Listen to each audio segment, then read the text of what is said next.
has asked how to get out of aggressiveness.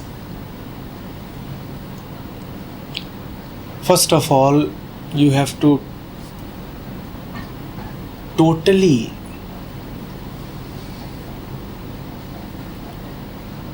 forget that aggressiveness is the issue.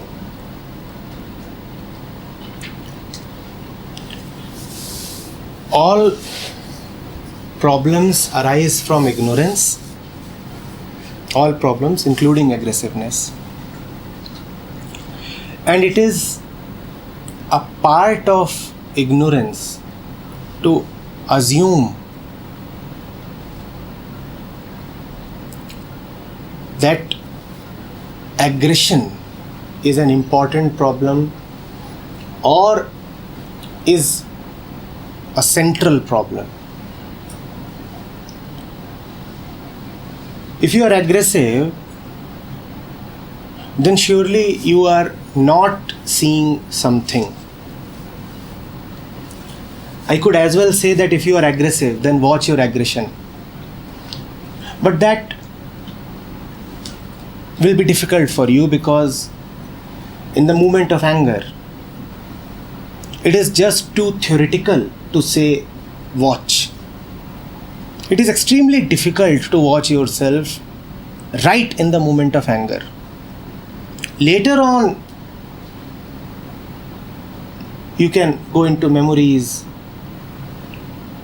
and conduct the post-mortem, but not in the moment. So I will not say watch anger. I am saying see what you are ignoring.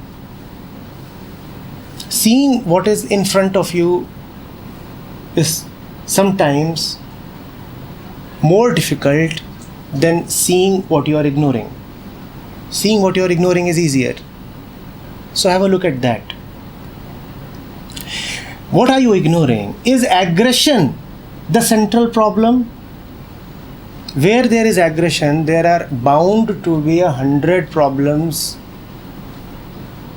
related to aggression, but not caused by aggression, just related. All are caused by a central evil, which we'll take up a little later. When somebody says, my problem is jealousy, I ask him, is ambition not your problem? Is spitefulness not your problem?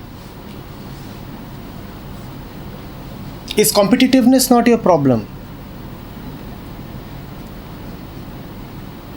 Is worrying not your problem? All of these are problems, but they are somehow evading you. You have somehow convinced yourself that your central and important problem is jealousy. Whereas the fact is that there can be no jealousy without a set of accompanying issues. These accompanying issues are what we ignore. So I'm not saying have a deep look at jealousy, because probably you are incapable of that. I'm saying ask yourself whether there are not many other related problems in your life.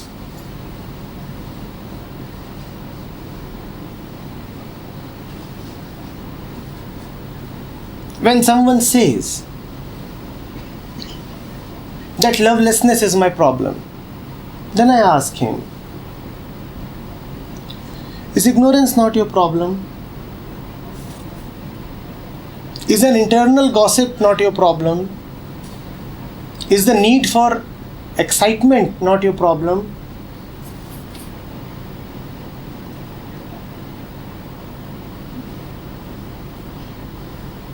All of these are your problems, but you don't even recognize that these problems are there. When you do not recognize that there is an entire set of problems you are facing, then what do? You pick up any particular problem and start treating it as the problem, as the central problem. Whereas that problem is just a symptom. That which you are regarding as the disease is just the symptom. But in regarding the symptom as the disease, you have very cleverly obfuscated the real disease.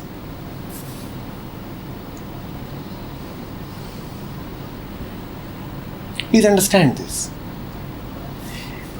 If I ask each of us, all of us, to write down the two most important problems of their life on a small sheet and collect those sheets, I'll have some 50 problems here with me with very little overlap. Right? But anybody who is facing even one of those problems would actually be facing all 50. But what do we say? That only the two that I have written down are the most important ones. The fact is, all 50 are present in life. Where there is ambition, there will be lovelessness. They are one and the same thing. So how can you say that ambition is my problem, but lovelessness is not?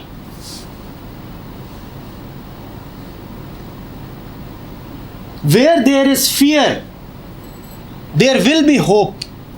So how can you say that daydreaming is your problem, but hopefulness is not?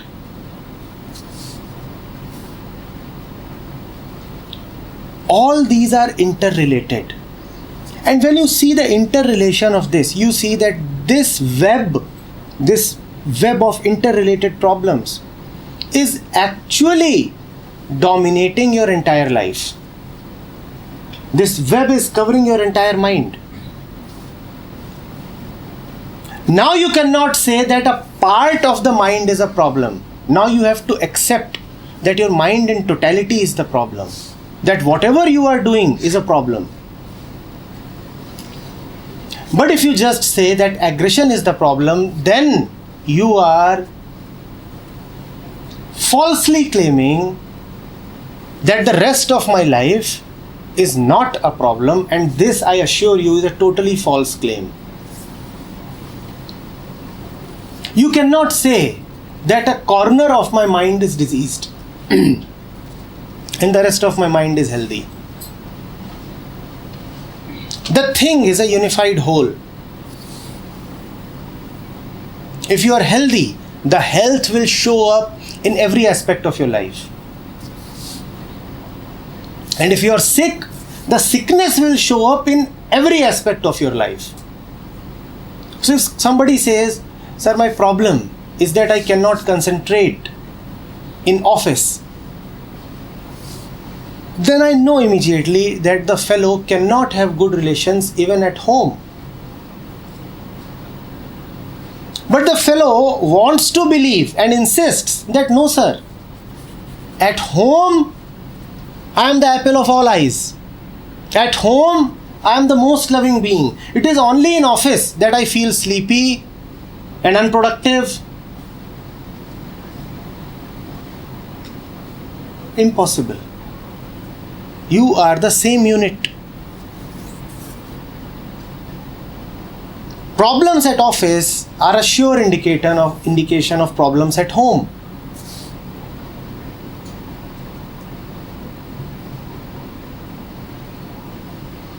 Bad dreams are a sure indication that your days are not passing peacefully. With peaceful days, you will surely have peaceful nights.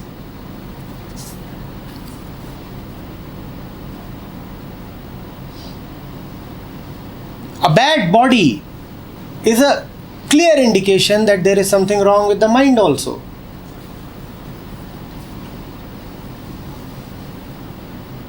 Somebody who cannot have honest relations with his friends obviously cannot have honest relations with colleagues in workplace also.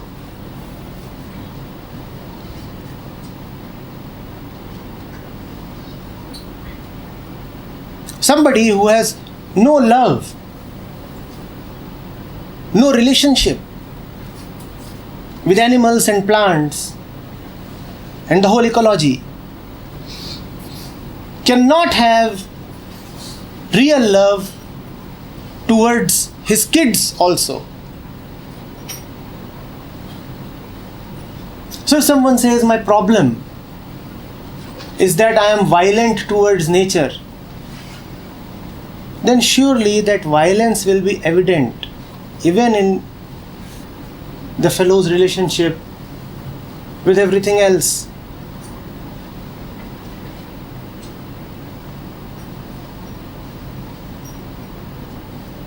Are you getting it? So firstly, stop believing that aggression is the problem. It is a symptom. It is an indication. It is an indication. Like fever. Like fever. Fever in itself is rarely a problem. The presence of fever indicates that there is something wrong in the bodily system.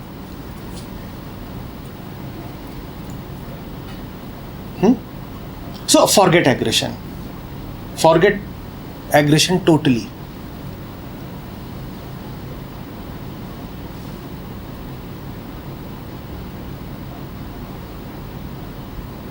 Now pay attention to those moments which you think are alright moments, normal moments, the so-called healthy moments. Aggression you already acknowledge as an unhealthy moment, don't you? Your moment of anger or violence you anyway categorize as a bad and unwanted moment. I repeat, that movement has a lot of force. If I say that watch when anger comes, it would just be an impractical thing. Watch those moments which you call as normal. Watch yourself when you go shopping. Watch yourself when you are talking to the neighbors or relatives. Watch yourself watching TV serials. Those are the moments when you are a little more settled and it will be more possible for you to observe yourself. Look at the so-called normal moments of your life. Yes, you may have a violent relationship. Alright, look at those relationships which you think are not violent. Look at life in its totality. Then you will be able to see that entire web. Forget that you know the disease. You do not know the disease. When you will look at the so-called healthy portions of your life and mind, then you will be able to see that the disease is all pervasive.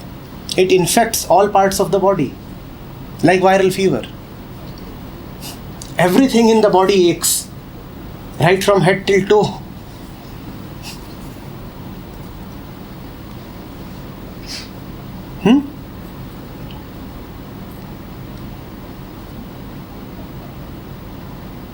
You getting it?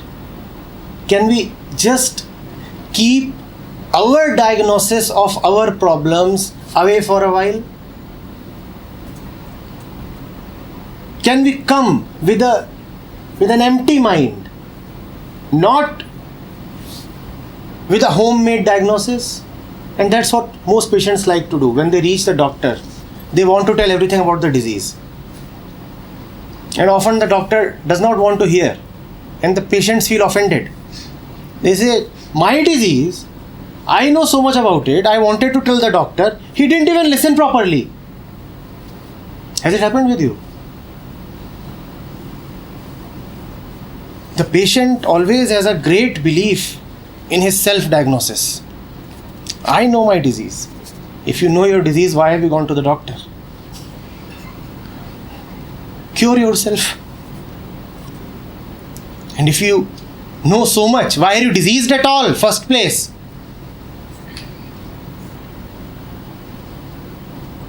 So forget about aggression.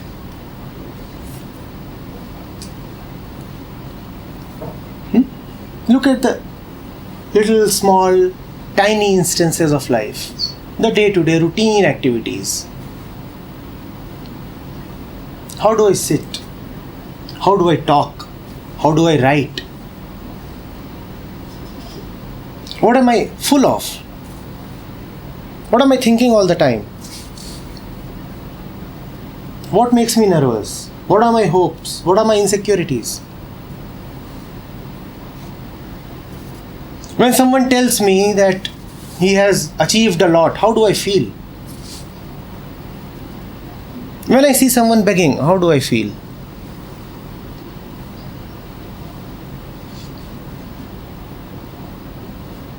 So-called little things. It will be easier to distance yourself from the event and watch there.